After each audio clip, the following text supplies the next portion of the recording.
Sherlock Holmes and the Sport of Kings by Sir Arthur Conan Doyle. Chapter 1. A horse called Sильвер Блейз. "I must go down there, Watson. I must," said Sherlock Holmes at the breakfast table on Thursday morning. "Go? Go where?" I asked. "To Dartmoor, to King's Pyland." "Ah, so that's it," I said. "Well, everybody in the country is talking about the case at King's Pyland." I always know when Holmes is interested in a case. He reads all the newspapers. He walks up and down the room, and does not speak for hours. He did all those things yesterday. He did not answer any of my questions, but I knew that it was the mystery at King's Pyland. The morning newspapers were on the breakfast table. "What is happening at King's Pyland? Where is Sильвер Блейз?" they asked. "Who killed John Strейкера? What are the police doing? Can they find the horse before the big race next week?" Sильвер Блейз was a famous racehorse, and John Strейкера was his trainer. One of the biggest horse races of the year, the Wessex Cup, was next week, and Sильвер Блейз was the favourite to win. But on Monday night at King's Pyland, two things happened. Someone killed John Strейкера, and Sильвер Блейз disappeared. I was interested in this case too. "Do you need my help, Holmes?" I asked. "I would very much like to come with you." "My dear Watson," said Holmes, "of course you must come with me. We can catch the 12 o'clock from Paddington and talk about the case on the train." 2 hours later, we were on the train to Tavistock. We read all the midday newspapers, but there was nothing new in them. "So, Watson, what do you think about this case?" "Well, the newspapers say, yes. The newspapers understand nothing. One day they say one thing, the next day they say another. But we must look at the case more carefully. What did happen on Monday night at King's Pyland? And what did not happen? That's an important question too.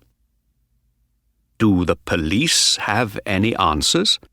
I asked. "No," said Holmes.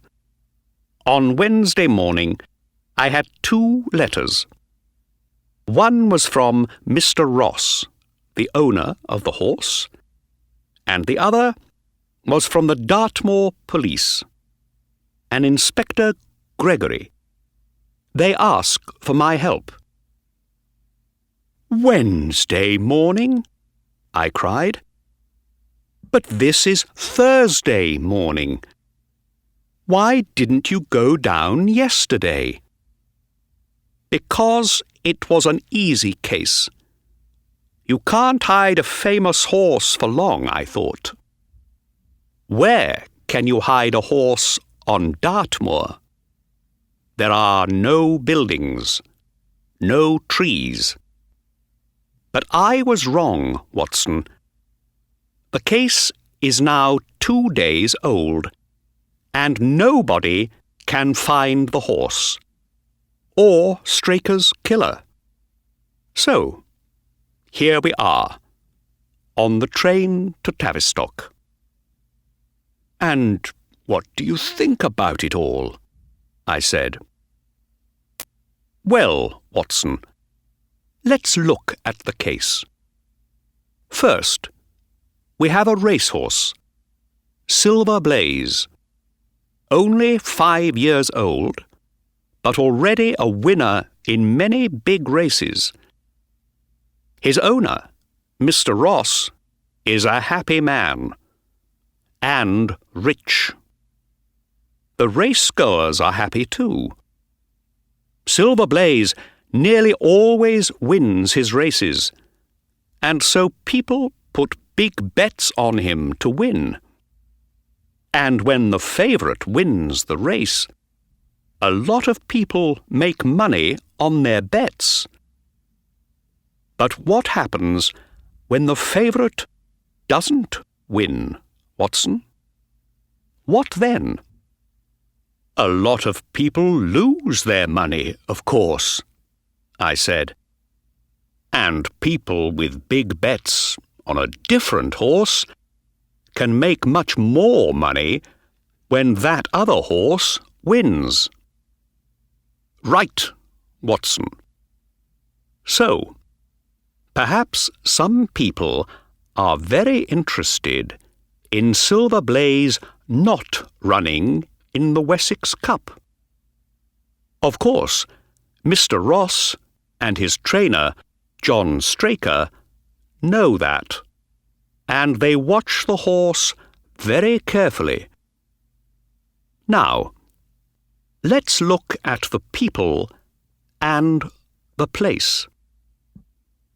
The trainer, John Strejker, a good man and wonderful with horses, worked for Mr. Ross for 12 years. There are 4 horses in the training stables and 3 boys working for Strejker. One of them sits up all night with the horses, and the other 2 sleep in a room over the stables. We know nothing bad about any of the boys.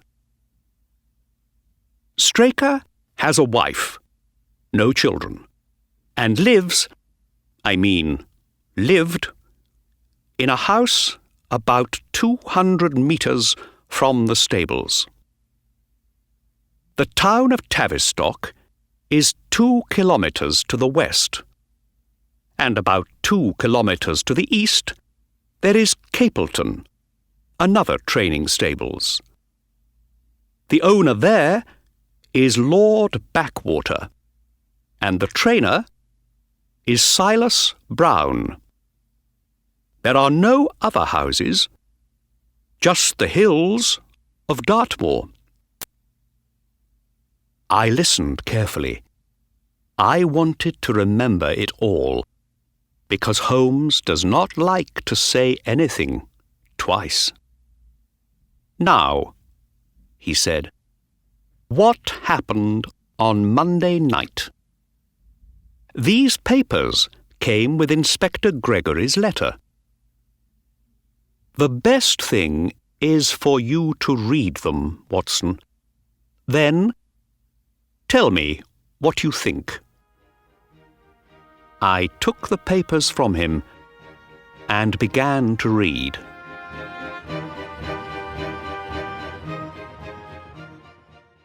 Chapter 2. Monday night at King's Pyland.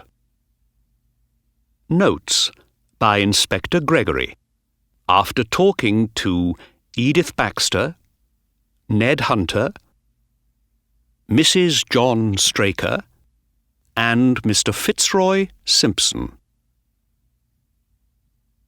On Monday evening, Strejker locked the stables at 9 o'clock, the usual time.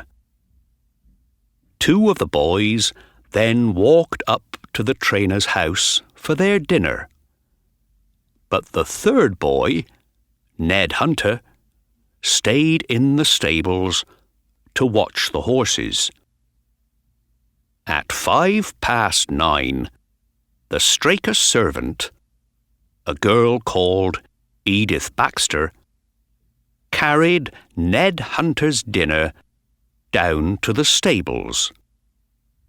The dinner that night was a hot meat curry.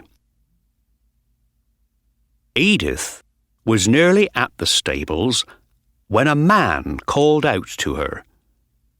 He came up to her, and she saw a tall man in a grey suit and a hat, and a red and black scarf.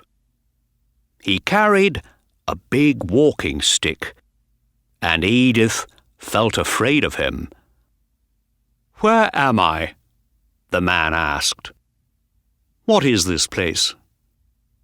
"This is King's Pyland training stables," she said. "Good," said the man. "Now, a stable boy sleeps here every night. Is that right? And I think you're taking his dinner to him now."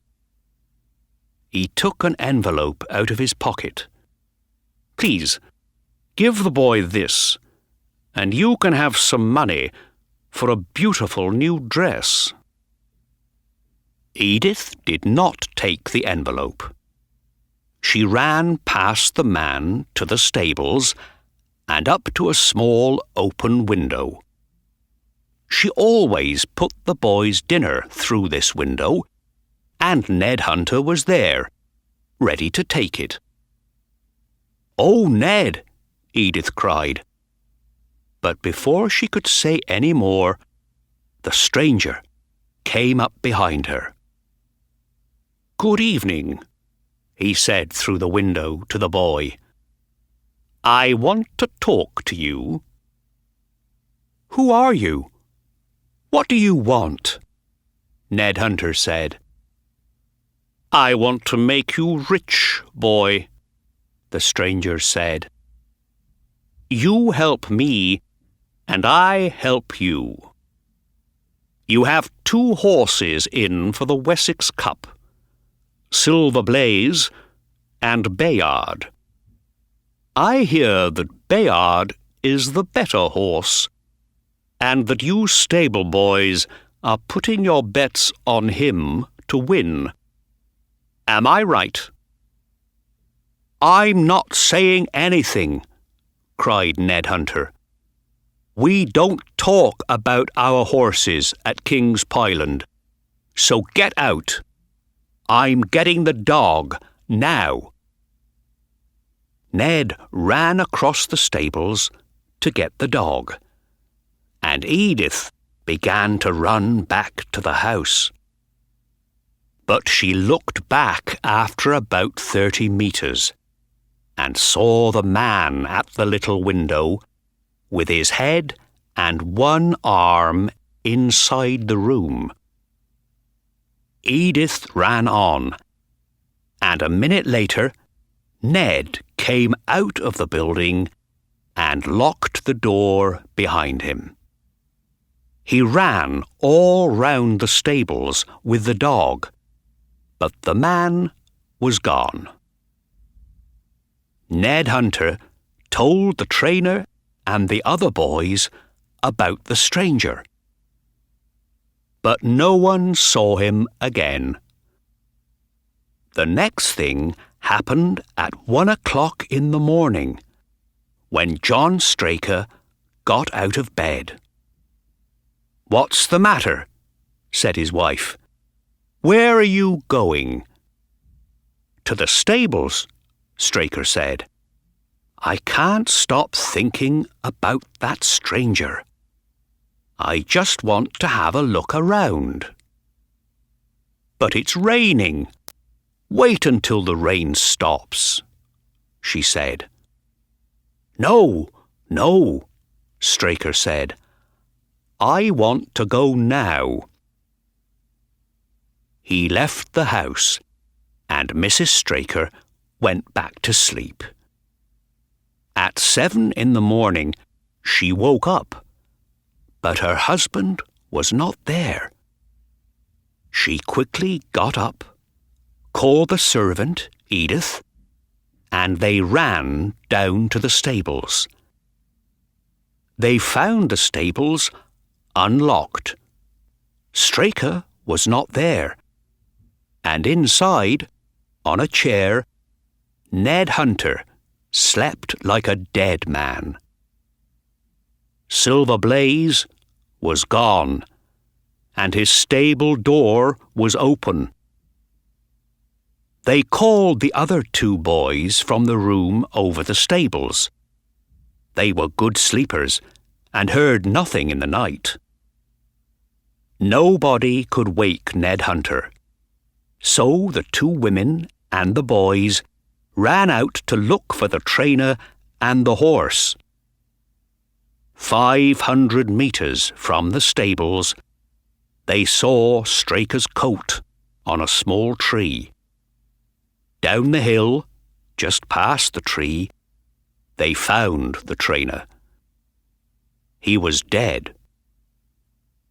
There was a long cut in his leg, and his head was broken in 3 places.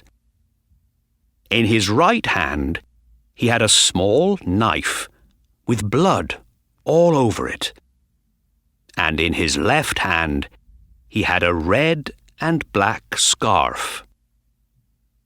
Edith Baxter knew the scarf at once, and later, so did Ned Hunter. "It's the stranger's scarf," he told us. "When I went to get the dog, that stranger was still at the stable window. He put something in my meat curry to make me sleep. I know he did. Edith saw him with his arm through the window." Ned Hunter was right about his meat curry. There was some of his dinner left, and we found a lot of opium in it. That's why Ned slept like a dead man. What about the horse? We found his tracks in the mud, next to Strejker's dead body. But what happened then? Someone hit Strejker on the head and killed him. Did that person take the horse away? Did the horse run away? Everybody on Dartmoor is looking for Silver Blaize, but there is no news of him. When I began work on the case on Tuesday, we looked for the stranger. He was in Tavistock, and we found him easily. His name is Fitzroy Simpson. He lives mostly in London and makes his money at the races, taking bets. We looked in his betting book and found a number of big bets. £5,000 against the favourite for the Wessex Cup. These were his answers to my questions. Why did you come down to Dartmoor? I'm a betting man, Inspector. I need to know about the horses for the Wessex Cup. Silver Blaize, Bayard, and Desborough, the horse at Silas Brown's stables. He's the second favourite for the race, you see. Did you go to the King's Pyland stables late on Monday evening? Yes, I did. I just wanted to ask the stable boys some questions. They know the horses better than anyone. And is this your scarf? Yes. Yes, it is. And how did it get into the dead man's hand, Mr. Simpson? Can you tell us that?" "I don't know, Inspector. I don't know. I never saw the man. I lost my scarf in the dark. It wasn't me, Inspector. It wasn't me." We asked many more questions, but Fitzroy Simpson did not change his story. He was out at King's Pyland that night.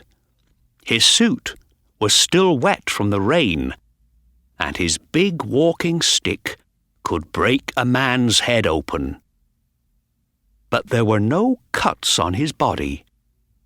So where did the blood on Sтрейкер's knife come from?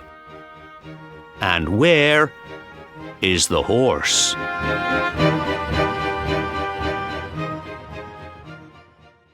Chapter 3. John Sтрейкер's Pockets. Very interesting, I said. I gave the papers back to Holmes, and he put them away. "So, Watson, what can you tell me?" he asked. I thought for a minute. This cut on Sтрейкер's leg.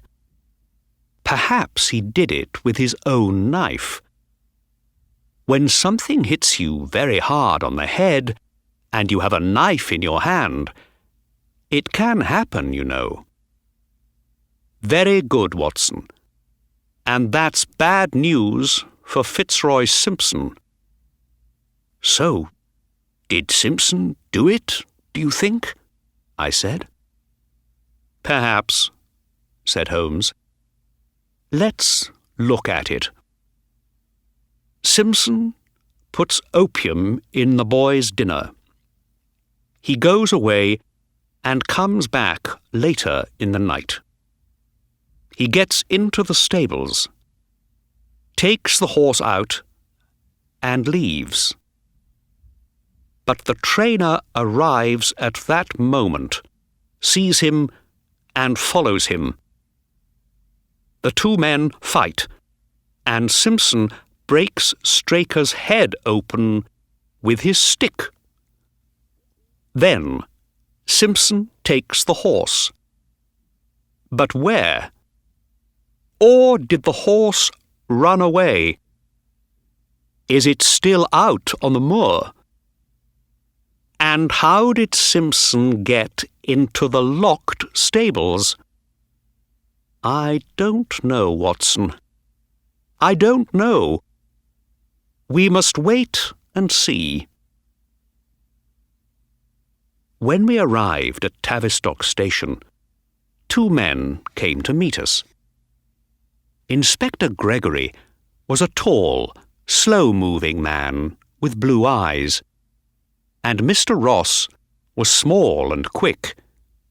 He was the first to speak. Very pleased to see you, Mr. Holmes.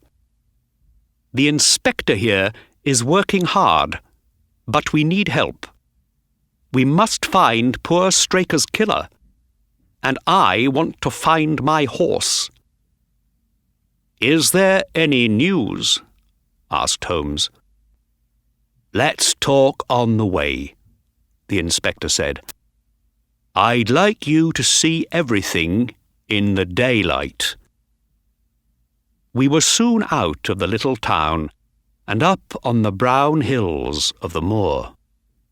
Inspector Gregory thought that the killer was Fitzroy Simpson.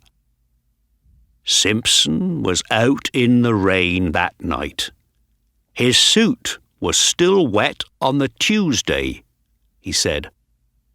He had a big stick, and his scarf was in the dead man's hand. That looks bad, Mr. Holmes. Very bad. Holmes smiled. You need more than that, Inspector. The servant, Edith, spoke of an envelope. Did Simpson say anything about that? Yes. He said it had money in it. a £10 note for the stable boy." "What about this other training stables, at Capleton?" asked Holmes. "Does Simpson have friends there?" "No, we don't think so. We went to Capleton, of course. Their horse, Desborough, is the second favourite for the Wessex Cup.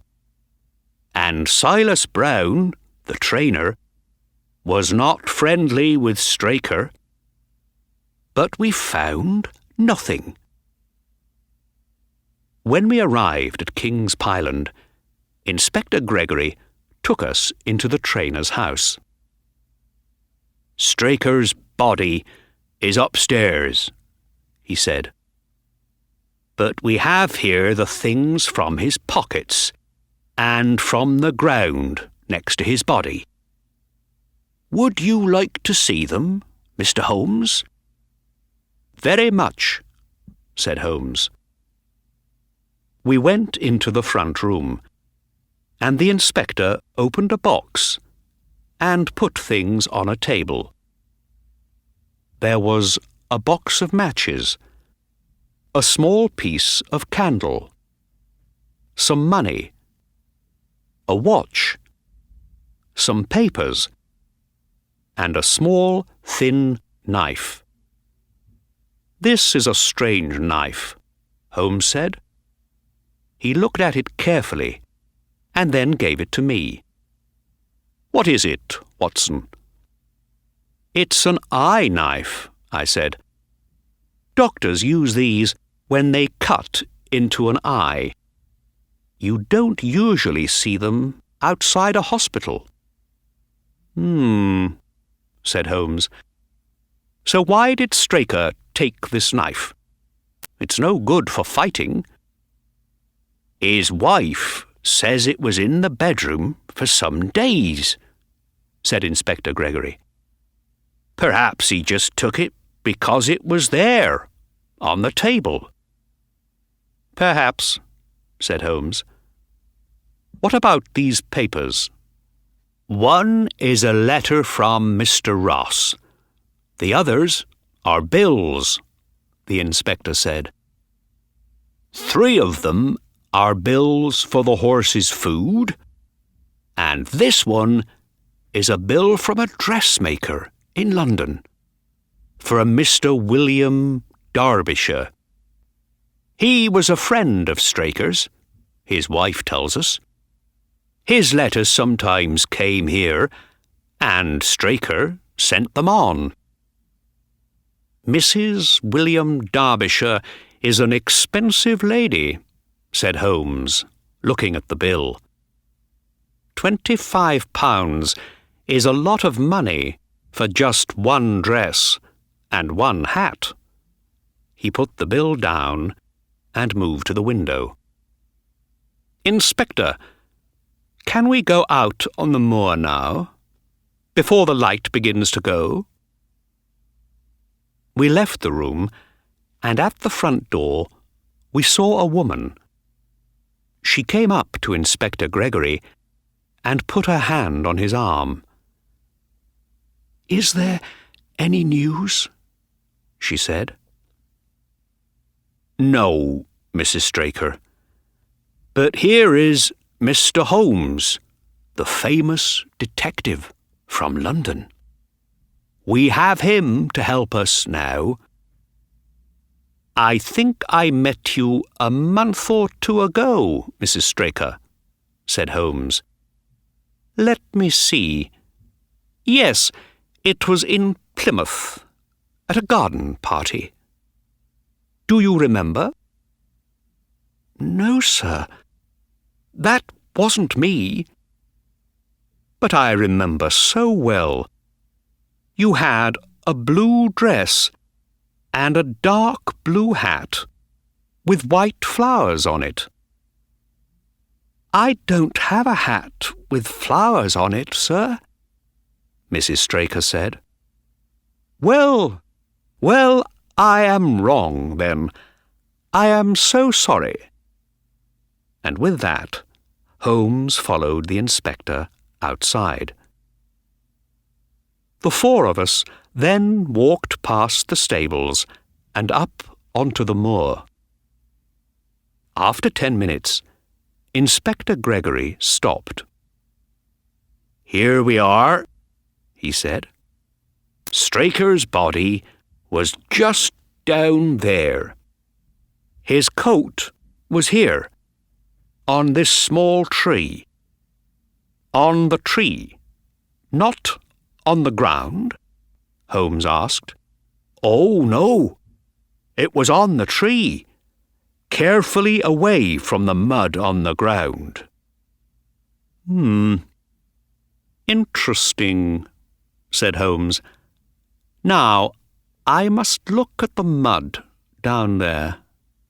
"Ah," said Inspector Gregory, "and to help you, I have here in this bag one of Straiker's shoes, one of Fitzroy Simpson's shoes, and one of Silver Blaze's horseshoes."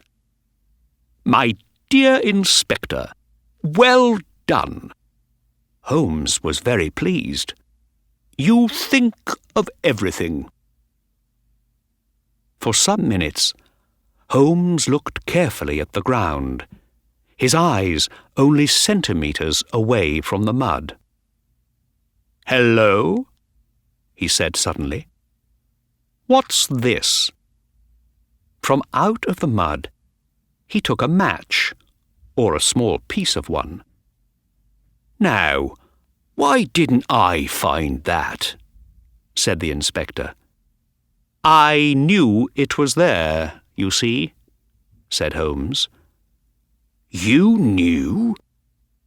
But how could you know that?" Holmes smiled, but did not answer. He then took the shoes, got down on the ground, and began to look at all the tracks in the mud. We stood and watched him. But after 5 minutes, Mr. Ross looked at his watch. This is very interesting, Mr. Holmes," he said. "But is it going to take a long time?" "No," said Holmes. He got to his feet. "I don't need to do any more here. Watson and I are going to take a little walk across the moor now, with the horseshoe." Mr. Ross looked at the inspector. "Can we go back to the house and talk? I must take Silver Blaze's name out of the Wessex Cup race, and do it today, I think." "Don't do that," cried Holmes. No, you must leave the horse's name in for the race." "But," Mr. Ross began. Then he laughed, a little angrily. "Well, thank you, Mr. Holmes. Thank you for your help. See you later, then, at the house." And he and the inspector walked away. Chapter 4. Looking for a Horse. Holmes and I walked slowly across the moor. In the evening sunlight, the autumn colours on the hills were beautiful. Reds and browns and yellows. But Holmes saw nothing of that. "So, Watson," he said, "let's forget John Straiker for a minute and think about the horse. Horses are friendly animals.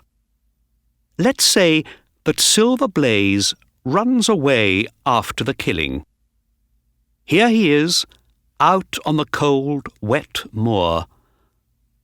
What does he do next?" "He looks for a nice, warm stable," I said, "with food and water." "Right, Watson. He didn't go back to King's Pyland. We know that. but there is another stable not far away, at Capleton. Perhaps he went there.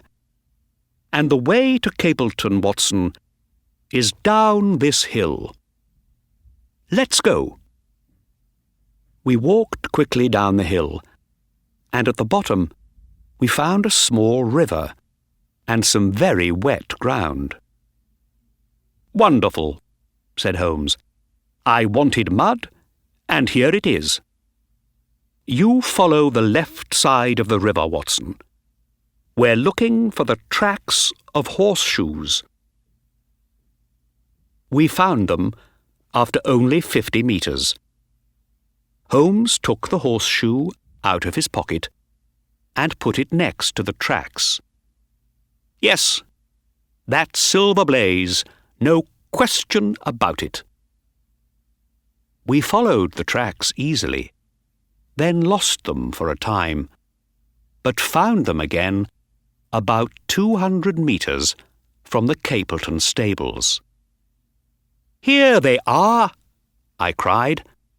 "And look, there's another track here, of a man's shoe." Holmes got down to look. "You're right, Watson. And the man is walking next to the horse." We followed the 2 tracks to Capleton stables, and were still 20 metres away when a man came out and called to us. He had a red, angry face. "Go away! We don't want visitors here. Go away!" "Mr. Silas Brown?" Holmes said to him. "What do you want?" said the man. "I don't talk to newspaper people, so just go away." "We are not from a newspaper," said Holmes, smiling. "But you have a horse called Silver Blaize in your stable." "That's not true," Mr. Brown said angrily. "Shall we go in and talk about it?" said Holmes. He did not wait for an answer, but took the man's arm and moved quickly to the gate. He looked back at me and said quietly, "Wait for me here, Watson." 20 minutes later, they came out again. Holmes looked pleased, and Mr. Silas Brown was a different man. He looked smaller and older, and his face was afraid. "Remember," said Holmes, "you must be there on the day, on time, and everything must be ready." "Yes, yes," Silas Brown said quickly. "You can be sure of it. Oh, yes, you can be sure of it." "Good," said Holmes. "Well, goodbye for now." Holmes and I then began to walk back to King's Pyland along the road. "Does he have the horse, then?" I asked. Holmes laughed. "Yes. He said no at first, of course, but he's afraid of the police. He doesn't want them to know about this, and I can help him with that." "But why didn't the police find the horse?" I asked. "Inspector Gregory said they went to Capleton." "Oh, it's easy to change the colour of a horse's coat." Holmes laughed again. "Gregory is a good policeman, but I don't think he knows much about horses." "And why did Brown tell you?" I said. "When I walked through the stables with him," said Holmes, "the ground was muddy, and I saw the tracks of his shoes in the mud. You remember those tracks on the moor? Well, these were the same shoes. After that, it was easy, and he told me everything. He found Silver Blaize on the moor early in the morning, and brought him into the stables. The horse is very well, just a different colour at the moment. Brown put a very big bet on Desborough to win the Wessex Cup, you see. And with Silver Blaize out of the race... But why did you leave the horse there? Is it safe with him? I did not understand Holmes's plan. My dear Watson, Holmes said, the horse is very safe. Silas Brown is afraid of me, afraid of the police, afraid of losing everything. Silver Blaize must be ready to race next week, or Brown's life as a racehorse trainer is finished.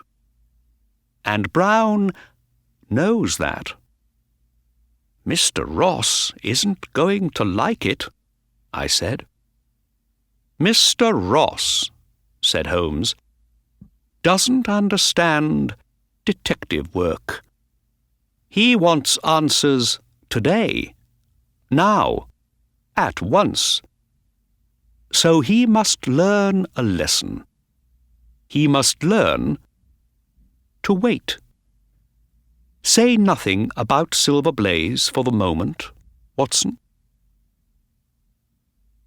Back at King's Pyland, we found Mr. Ross and Inspector Gregory in the trainer's house. An interesting visit, said Holmes. But my friend and I must go back to London by the midnight train. The inspector and Mr. Ross stared at him, and I saw that Holmes was right about Mr. Ross. So, our famous London detective can't find poor Streyker's killer, Mr. Ross said. Or my horse. It's a difficult case, that's true, said Holmes quietly. But your horse is going to run in the Wessex Cup next Tuesday. You have my promise on that. A promise is a wonderful thing, said Mr. Ross. But I would like the horse better than a promise. Holmes smiled, then turned to Inspector Gregory. Inspector, can you give me a photograph of Streyker? Yes, of course, said the inspector. He took one from an envelope in his pocket and gave it to Holmes. It was now time to go back to Tavistock, and we went outside. One of the stable boys was there, and Holmes suddenly spoke to him. I see you have some sheep here next to the stables, he said. Are they all well? They're all right, sir, said the boy. But 2 or 3 of them are a little lame. They went lame last week. Holmes was very pleased about this. He got into the carriage and said to the inspector, Remember the lame sheep, Gregory? Remember the lame sheep. Mr. Ross was not interested in the sheep, but the inspector stared at Holmes. You think the sheep are important? Oh, yes, said Holmes. Very important. The The inspector still stared at him, very interested now. "And what other things are important, Mr. Holmes?" "The strange incident of the dog in the night time." "The dog did nothing in the night time." "That was the strange incident." Chapter 5. A Day at the Races. On Tuesday, Holmes and I took the train to Winchester, and Mr. Ross met us at the station. He drove us to the races, but he was not a happy man. "Well, Mr. Holmes," he said coldly, "do you have news of my horse?" Holmes smiled. "He's safe and well, I'm sure. How is the betting for the Wessex Cup?" "Very strange," said Mr. Ross. "Yesterday, Sильвер Блейз was 15-1, but today he's the favourite at 3-1. Why, I don't know." "Ah," said Holmes. "Somebody knows something." We arrived only minutes before the beginning of the Wessex Cup race. This was Holmes's plan, I think. Mr. Ross had no time to ask questions. There were 6 horses running in the race, and Sильвер Блейz's name was there at number 4. The horses began to come out for the race, and Mr. Ross got very excited. "Where is he? I can't see him," he cried. "There are 2 more horses to come out," I said. "And look, there's number 4 now, in racing colours of red and blue. Those are your colours, Mr. Ross." And there was Sильвер Блейз, a big brown horse with a white nose. He came past us, looking strong and well, and ready for anything. "Holmes," cried Mr. Ross, "I was wrong about you. I'm sorry." "But why? How?" "Shh," said Holmes. "Watch." "Yes, they're off." It was a good race, fast and exciting. After the first minute, a horse with yellow racing colours came to the front and stayed there. "That's Desborough, from the Capleton stables," said Holmes. "A good horse, but Sильвер Блейz is better." But Sильвер Блейz was 3 horses behind Desborough. "Come on, come on," cried Mr. Ross. "Move up, now." We all watched the red and blue colours. "Yes," I said. "Look, he's moving up now. Watch him go." Slowly but surely, Sильвер Блейz moved up into 4th place, then into 3rd place, then into 2nd place. Now only Desborough was in front of him. "That's my boy," said Mr. Ross. "Go on, go on." "Desborough's getting tired," Holmes said. "Watch." 80 metres, 50 metres. "He's away!" cried Mr. Ross. "His nose is in front. Yes, yes, he's going to do it." And he did. Silver Blaize kept his nose in front, finished first, and won the Wessex Cup. "Wonderful," said Mr. Ross. "Wonderful. What a race! What a horse! Mr. Holmes, how can I thank you?" "You must thank the horse, not me," said Holmes, smiling. "Let's go down and have a look at him." Silver Blaize was still excited by his big race. Mr. Ross looked him up and down. "He looks well, very well. I don't understand any of it, Mr. Holmes. How did you do it? Where did you find him? And perhaps you now have John Straker's killer too. Do you?" "Yes," said Holmes quietly.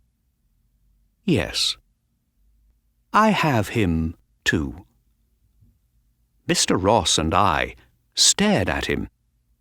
"You have him?" Mr. Ross said. "Where is he?" "He is here." "Here? Where?" "Here with me now, at this moment." Mr. Ross's face began to go red. "What are you saying, Mr. Holmes?" he said angrily. "Are you saying—" Sherlock Holmes laughed. "No, no, Mr. Ross. Not you. The killer is standing behind us." He turned and put his hand on Silver Blaize's back. "The horse!" cried Mr. Ross. "The horse?" I said. "Yes, the horse," said Holmes. "But don't be angry with him. You can hear all about the mystery, but later, please. I have a little bet on a horse in the next race, and I would like to see it win." Chapter 6. Holmes has the answers. On the train back to London, Holmes told us the story behind the mystery, and the time went very quickly. "Before we went down to King's Pyland," my friend began, "I thought it was Fitzroy Simpson. But when we arrived at the stables, I suddenly remembered the hot meat curry. Why didn't I think of it before? That, you see, was the beginning." "The meat curry?" said Mr. Ross, thinking about it. How did the meat curry help you?" "Do you know the taste of opium?" Holmes said. "No?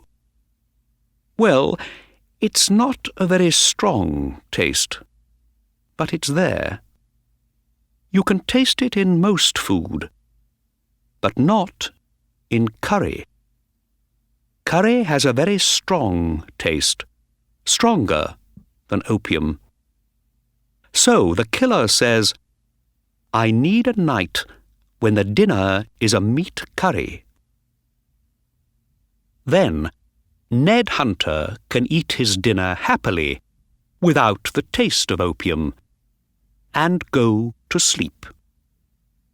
But did Fitzroy Simpson know that curry was the dinner on Monday night? Of course not. How could he? He didn't make the dinner. He was a stranger at King's Pyland. He knew nobody in the trainer's house. So, we forget Simpson and think again. Who knew about the curry before dinner on that Monday night? "John Sтрейкер and his wife," I said. "And the servant." "Right, Watson." And so on to the next question. About the dog. We know there was a dog in the stables that night because Ned Hunter took the dog out when Simpson was there. Then, in the middle of the night, someone went into the stables and took out a horse. The two boys, sleeping upstairs in the stables, heard nothing, because there was nothing to hear. The dog did not bark. Why not? "Aha!" said Mr. Ross. "It didn't bark because it knew the visitor. Dogs only bark at strangers." Right again. So, the midnight visitor was John Strейкер. But why did he take the horse out? What did he want? It was something dishonest. Or why did he put opium in his stable boy's dinner? We all know about dishonest trainers. They can make a lot of money. They put big bets against their own horse and then stop their horse winning. But how? What was Sтрейкер's plan here? Perhaps the answer was in his pockets, I thought. And so it was. You remember the strange knife? Dr. Watson here told us about it. An eye knife, used by doctors in hospitals. With a knife like this, you can make a cut, a very, very small cut, in the tendon of a horse's back leg. Nobody can see the cut, and the horse only feels it a little. He's not lame, but he doesn't run his best, so he cannot win the race. And Sтрейкер wanted to do this to my horse? Cried Mr. Ross. How could he? I thought he was a good man. No, said Holmes. He wasn't a good man, or a careful one. No horse stands quietly when a knife goes into its back leg. Sтрейкер didn't want anyone to hear the noise, so he took the horse out onto the moor. The candle and the match, I said. Of course. That's right, Holmes said. And I learnt more from Sтрейкер's pockets, too. You are a man of the world, Mr. Ross. Do men carry other men's bills around in their pockets? No, they do not. So who was Mr. Derbyshire? Another name for John Sтрейкер. And there was a lady in the case, too, a very expensive lady. I talked to Mrs. Sтрейкер about the dress and the hat on the bill, but she knew nothing about them. And on Monday night, out on the moor, said Mr. Ross, what happened, do you think? How about this, said Holmes. Sтрейкер takes the horse down the hill. He sees Simpson's scarf on the ground and takes it with him. Why, I don't know. He puts his coat on a tree, gets out the candle and the matches and the knife, and begins his work. But Sильвер Блейз doesn't like it.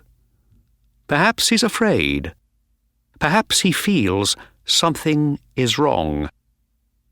He's a big, strong horse, and he gets angry. He kicks out with his back legs, and the horseshoes hit Strейкера on the head. Sтрейкера goes down into the mud, and the knife in his hand goes into his own leg. The horse disappears into the night. "Wonderful," Mr. Ross said. "You tell it very well, Mr. Holmes. I see it all now."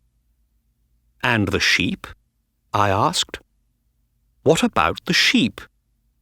You told Inspector Gregory that they were important." "Ah, yes, Watson, the sheep." Holmes smiled. "And they were important. It's not easy to make a very small cut in an animal's tendon, and Strейкера did not want to get it wrong. He needed to practice first. But what on? There were his own sheep, right in front of him. "And where did you go in London, the day after we got back?" I asked. "Was it to that dressmaker on the bill for Mr. Derbyshire?" "Very good, Watson," Holmes laughed. "Yes, I had a photograph of Strейкера, and the dressmaker knew him at once." "Oh, yes," she said, "that's Mr. Derbyshire. I do a lot of work for him. Mrs. Derbyshire is a very beautiful lady, and she likes expensive dresses." Holmes laughed again. "It's an old, old story. Strейкера is not the first man with 2 women in his life. He needed more money for the expensive Mrs. Derbyshire, so he thought of this plan with Sильвер Блейз. And there you have it, Mr. Ross." "Yes, I understand it all now," said Mr. Ross. "And thank you very much, Mr. Holmes. There's just one thing. Where was the horse?" "Ah, yes. The horse was safe and well, and with a friend," said Sherlock Holmes. "I can't tell you who or where, because I made a promise. But here we are, nearly in London. You have the answer to the mystery, Mr. Ross. You are the winner of the Wessex Cup, and the owner of the fastest racehorse in the south of England. What more do you need?"